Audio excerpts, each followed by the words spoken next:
যেখানেই কোরআনের কথা হবে সেই জায়গায় হইচই করবে, তালি দিবে, এমনকি চিৎকার করবে, আপত্তি জানাবে, যাতে করে মুহাম্মদ সাল্লাল্লাহু আলাইহি ওয়াসাল্লামের মন মস্তিষ্ক ভিন্ন দিকে চলে যায়, কোরআনের কথা যেন আর না বলতে পারে।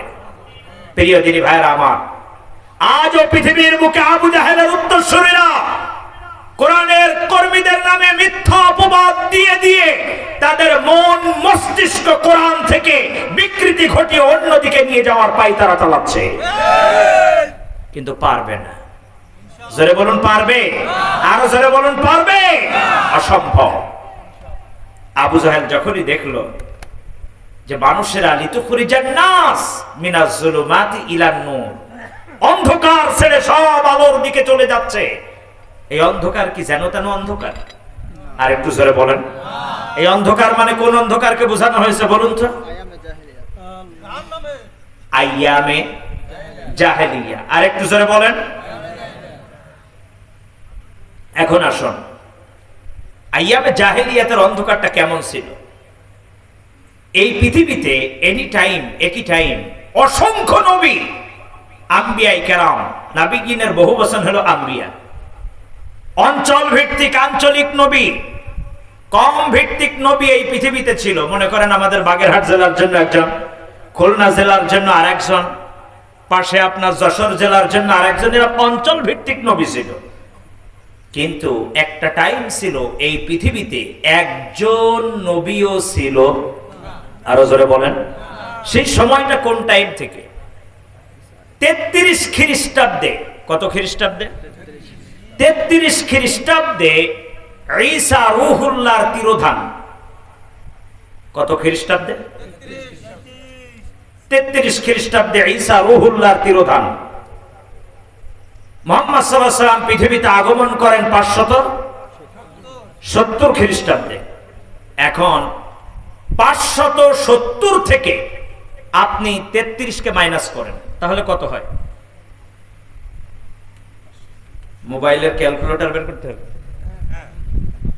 570 মাইনাস 33 কত হয়? 537। কত বছর? এই পৃথিবীতে বলেছি আগেই যে একই টাইম অসংখ্য নবী ছিল, কিন্তু একটা টাইম ছিল একজন নবীও। সেই টাইমটা হলো 33 খ্রিস্টাব্দ থেকে নিয়ে 570 খ্রিস্টাব্দ পর্যন্ত, অর্থাৎ 537 বছরের ভিতরে এই পৃথিবীতে একজন নবীও আল্লাহর পাঠান নয়। 537 বছরের অন্ধকার, এটা কি যেন তেন অন্ধকার? আরো জোরে বলেন। কেমন অন্ধকারে ছেয়ে গেল? আপন মায়ের সাথে জিনা করার পরে সন্তান তার বন্ধুদের সাথে গর্বের সাথে বলতো, আজকে আমি আমার আপন মায়ের সাথে জিনা করেছি।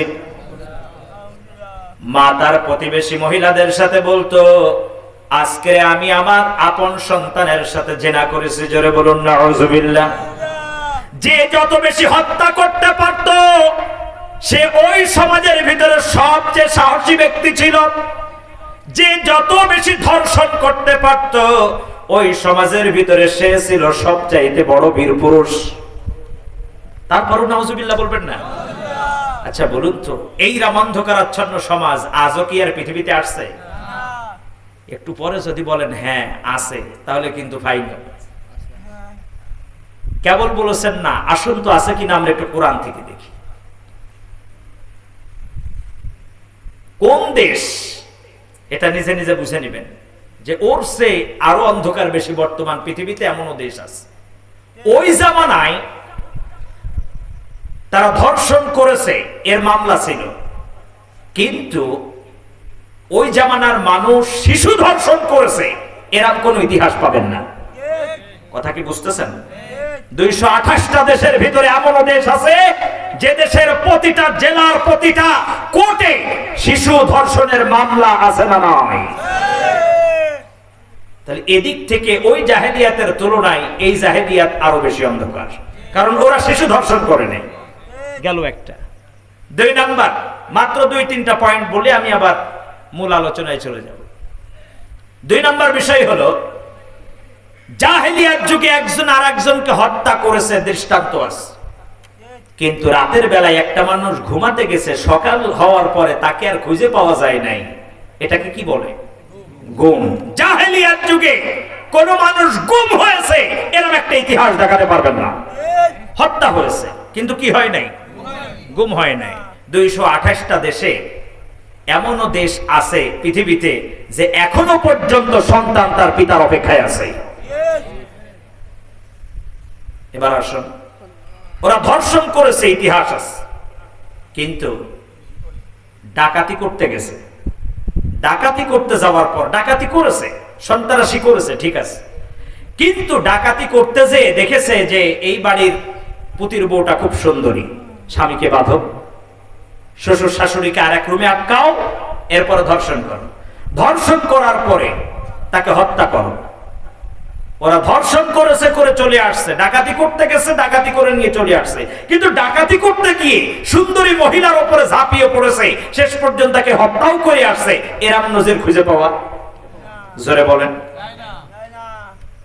কিন্তু এমনও দেশ আছে যেখানে ডাকাতি শুধু করে না, শেষ পর্যন্ত ওই বাড়ির মহিলাকে ধর্ষণ করে, ধর্ষণের পরে হত্যা করে, হত্যা করার পরে শেষ পর্যন্ত তার লাশও গায়েব করে দেয়।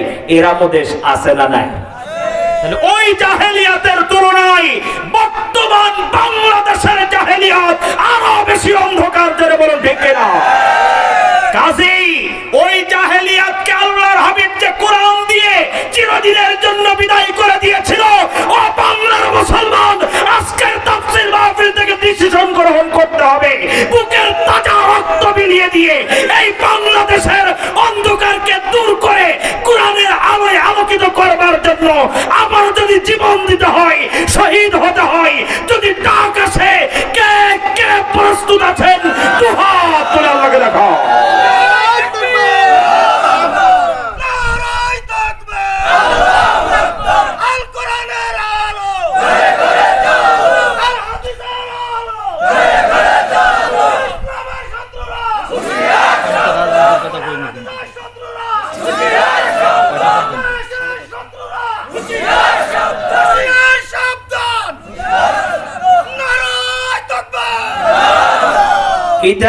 كتاب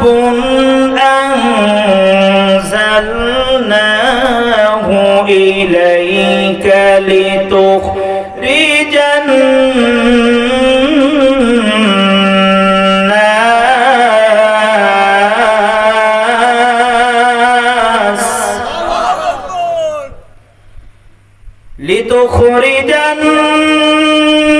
الناس من الظلمات إلى النور।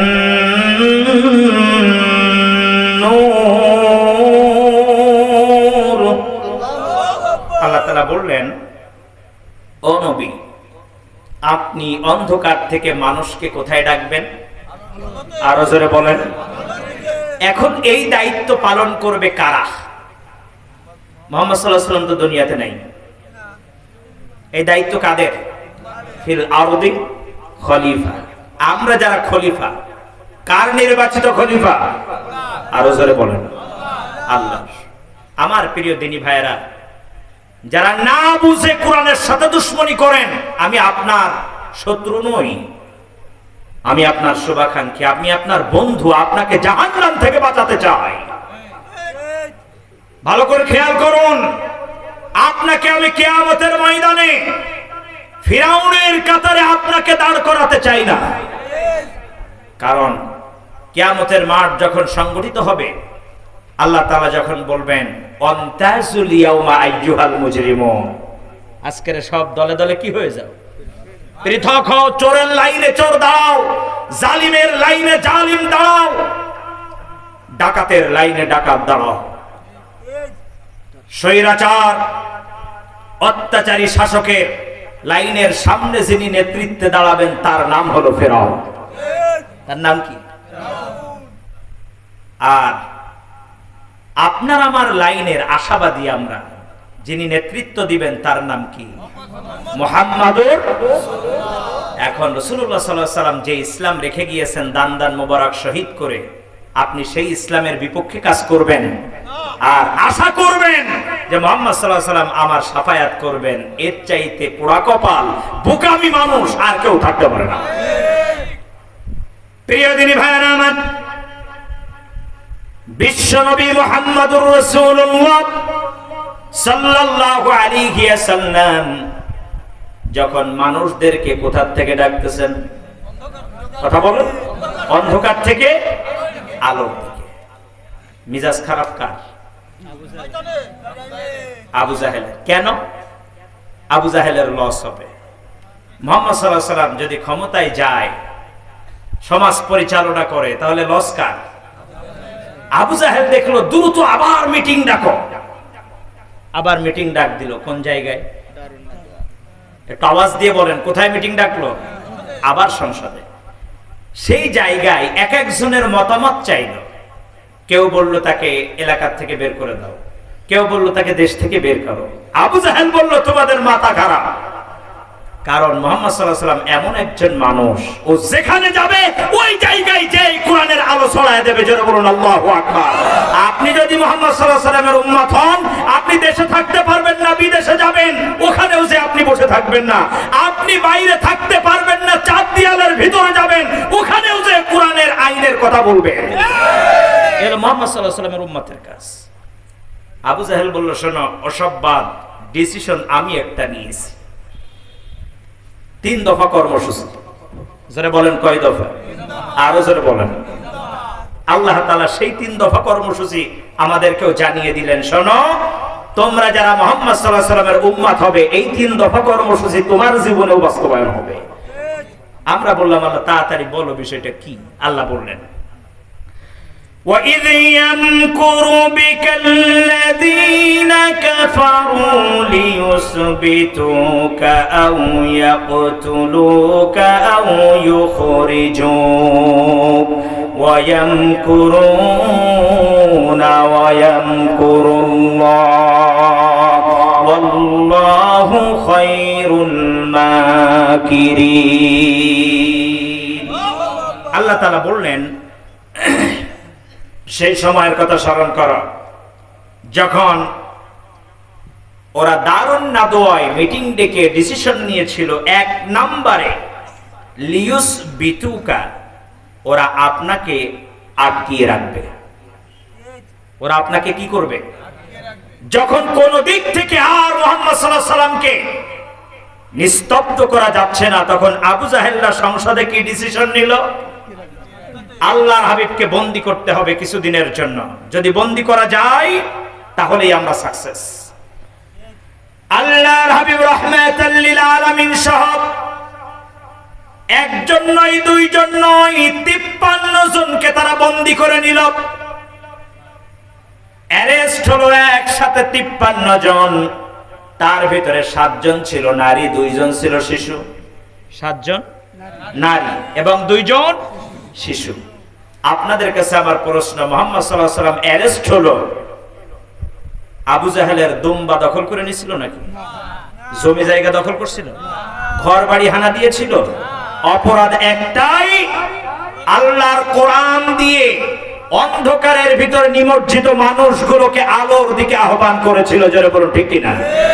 তাহলে আপনি আমিও যদি আজকের এই ঘুণে ধরা সমাজকে আলোময় করতে যাই, তাহলে এই অন্ধকারে ডুবে থাকা মানুষগুলো আপনার আমার বিরুদ্ধে অবস্থান করবে। এটাই স্বাভাবিক। আল্লাহর হাবিব রাহমাতাল লিল আলামিনের বিরুদ্ধে ওরা 3 দফা কর্মসূচি নিল। তার 1 নাম্বার হলো লিউসবিতুকা, ওরা আল্লাহর হাবিবকে আটকিয়ে রাখলো। আমি অতি সংক্ষিপ্ত আকারে বলছি কারণ আমার সময় শেষ। আল্লাহর হাবিবকে ওরা কি করবে? আটকিয়ে রাখবে। কোন জায়গায় বলুন তো?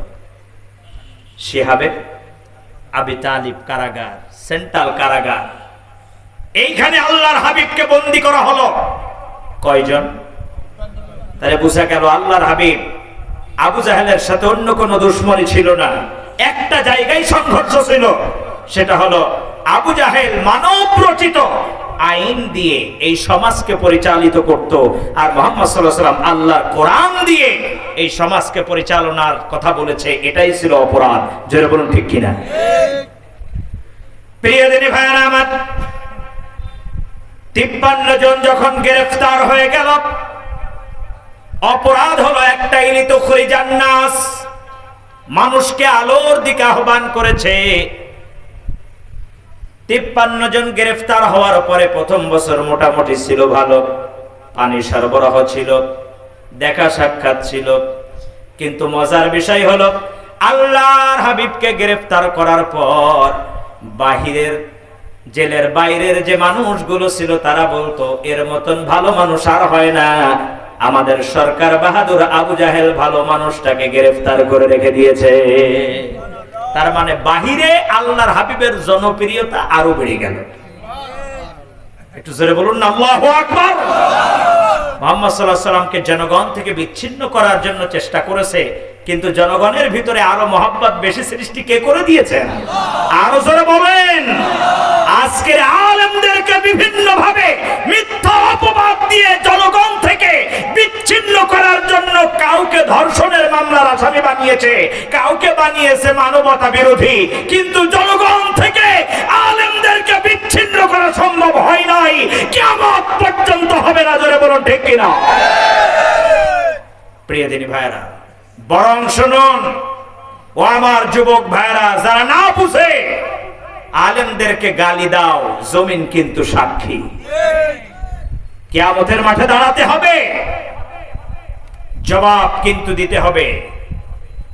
আল্লাহ দেখতেছেন সব। কে দেখতেছেন?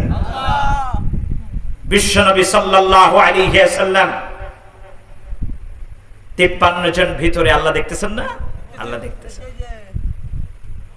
প্রথম বছর একরকম গেল, আবু জাহেল দেখলো হাই হাই, জনপ্রিয়তা নষ্ট করার জন্য মুহাম্মদ সাল্লাল্লাহু আলাইহি সাল্লামকে জেলখানায় আটকালাম, কিন্তু বাহিরে তার জনপ্রিয়তা আরো বেড়ে গেল। এটা তো হয় না। এবার মনে মনে ডিসিশন নিল যে শুধু বন্দি করে রাখলেই হবে না, আউয়া কতুলুকা, তাদেরকে হত্যা করতে হবে। তাদের কি করা লাগবে? হত্যা করতে হবে। কারণ এই 53 জনের একজনও যদি জীবিত বের হয়, তাহলে আমি যে দুর্নীতি করছি এই একজনের নেতৃত্বে গোটা মক্কার লোক আবার এক হয়ে যাবে। এই জন্য এদেরকে কারো জীবিত বের করা যাবে? আরো জোরে বলেন। এর জন্য কঠিন একটা রূপ ধারণ করলো, সেটা হলো কেউ দেখা করতে পারবে না। কেউ কি করতে পারবে না?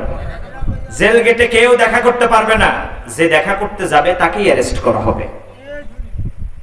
পৃথিবীতে আব্বার সাথে সাক্ষাতে গিয়েছে, ভাইয়ের সাথে ভাই দেখা করতে গিয়েছে, ছেলের সাথে আব্বা, আব্বার সাথে ছেলে, যারাই কিনা দুনিয়ার বুকে জেল গেট থেকে, থানার গেট থেকে যারা গ্রেফতার করেছে, কিয়ামতের ময়দানে আবু জাহেলের সুন্নাহ মানার কারণে আবু জাহেলের কাতারে তাদের দাঁড়াতে হবে। মানে সুন্নাহ ছিল আবু জাহেলে। মুহাম্মদ সাল্লাল্লাহু আলাইহি সাল্লামের সাথে যারাই দেখা করতে যায় তাদেরই গ্রেফতার করে। কি একটা অবস্থা দেখেন। পানি বন্ধ করে দেওয়া হলো, খাবার সরবরাহ করা বন্ধ হয়ে গেল। এমন কঠিন পরিস্থিতি হয়ে গেল, ভিতরে তাফসীরের কিতাবের ভিতরে এসেছে আল্লাহর হাবিবের পায়খানাগুলো ছাগলের লেদির মতন হয়ে গিয়েছে। আরে কি কষ্ট কোরআনের জন্য, বুঝতে হবে। আর আপনি আমি মুসলমান, অথচ কোরআনের জন্য আপনার আমার কোনো মহব্বত নাই, তাহলে কিসের মুসলমান আপনি আমি? প্রিয় ভাইরা ও আমার যুবক ভাইরা, যারা কোরআন সহ্য করতে পারেন না, ভালো করে শুনুন, ইসলাম অত সহজে আসে নাই। অনেক রক্ত, অনেক ত্যাগ তিতিক্ষার বিনিময়ে এই জমিনে ইসলাম আসছে। এই ইসলাম যদি টিকিয়ে না রাখতে পারি, এই ইসলাম যদি মাজলুম হয়ে যায়, কিয়ামতের ময়দানে আসামি হতে হবে, এতে কোনো সন্দেহ নয়। সাবধান। এমন অবস্থা হলো, মহিলাদের স্তনের দুধ শুকিয়ে গেল, ঠোঁট চুষায় চুষায় বাচ্চাগুলোকে রাখা হচ্ছে। এমত অবস্থায় সংসদের যিনি প্রধান উপদেষ্টা ছিল, নাম ছিল হিশাম ইবনে আমর। হিশাম ইবনে আমর, তিনি তখন তার বয়স হলো 82 বছর। কত বছর? 82 বছর বয়সে চিন্তা করতেছে, হাই হাই, মুহাম্মদ সাল্লাল্লাহু আলাইহি ওয়াসাল্লামের মতন ভালো মানুষ, আবু বকর, ওমর, ওসমান, তালহা, জুবাইর, এদের চেয়ে ভালো মানুষ এই মক্কায় তো আর নাই। আর আবু জাহেল ডিসিশন গ্রহণ করেছে এই ভালো মানুষগুলোকে হত্যা করবে। আমাদের সাথে ধর্মীয় দিক থেকে সাংঘর্ষিক থাকতে পারে, আমাদের সাথে মত আদর্শের সাথে ভিন্নতা থাকতে পারে, তার মানে এই ভালো মানুষগুলোকে তো হত্যা হতে দেওয়া যায় না। চিৎকার মেরে বলুন আল্লাহু আকবার। আজকে আমার দেশে এই ধরনের একজন ভালো বুদ্ধিজীবীর বড় অভাব পড়ে গেছে, অথচ সে কিন্তু অমুসলিম। হিশাম ইবনে আমর তখন কি অমুসলিম। মাথায় চিন্তা ঢুকেছে যে মুহাম্মদ সাল্লাল্লাহু আলাইহি ওয়াসাল্লাম একজন ভালো মানুষ, এই ভালো মানুষটাকে হত্যা হতে দেওয়া যায়? আরো জোরে বলেন, হত্যা হতে দেওয়া যায়? এখন বলুন তো, এই ধরনের বুদ্ধিজীবীর অভাব পৃথিবীতে আছে না নাই? আরো জোরে বলেন, আছে না নাই? প্রিয় দিনী ভাইরা আমার, হিশাম ইবনে আমর মনে মনে চিন্তা করলেন, এই ভালো মানুষগুলোকে হত্যা হতে দেওয়া যায় না। এই চিন্তায় হিশাম ইবনে আমরের চোখে ঘুম নেই। স্ত্রী ডাক দিয়ে বলে, ও স্বামী, এই দীর্ঘ সময় আপনার সাথে আমি সংসার করি, আজকের রাতে আপনার যে টেনশন, আমি জীবনেও কোনোদিন এইরকম টেনশন আপনার দেখি নাই। কি হয়েছে বলেন? হিশাম ইবনে আমর ডাক দিয়ে বললেন, ও আমার প্রিয়তমা স্ত্রী, শোনো, কি হয়েছে এই কথা তোমাকে বলা যাবে না। এই কথা তোমাকে, এখন মহিলাদের শুধু বলে দেখবেন যে এই কথা তোমার বলা যাবে না, ও না শোনা পর্যন্ত ওর ঘুমও আসবে না। অবশ্য এই অঞ্চলের মা বোনেরা ভিন্ন, কি সত্যি না? এই অঞ্চলের মা বোনরা এমন না, যদি স্বামীতে বলেছে যে তোমাকে বলা যাবে না, তো ওই পর্যন্ত শেষ। বিষয়টা এমন কি না? না, এই এলাকার মা বোনদের কথা বলা যাবে না, কারণ আমার তো আবার বেতাগার বাজার পথে যাওয়া লাগবে। মা বোনদেরকে যদি বলা হয় তোমাকে এটা বলা যাবে না, ওটা না শোনা পর্যন্ত কি আসবে না?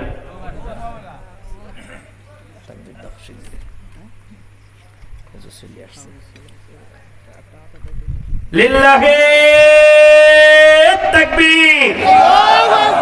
আল কোরআনের আলো ঘরে ঘরে চলো, আল হাদিসের আলো তোমার নেতা আমার নেতা উস্তাদ আব্দুল মাহমুদ সাহেব হুজুরের আগমন।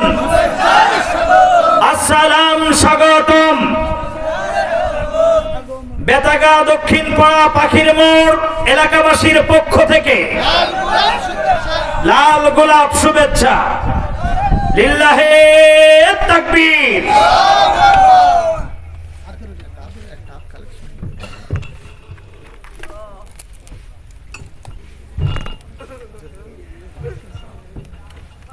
আসসালামু আলাইকুম।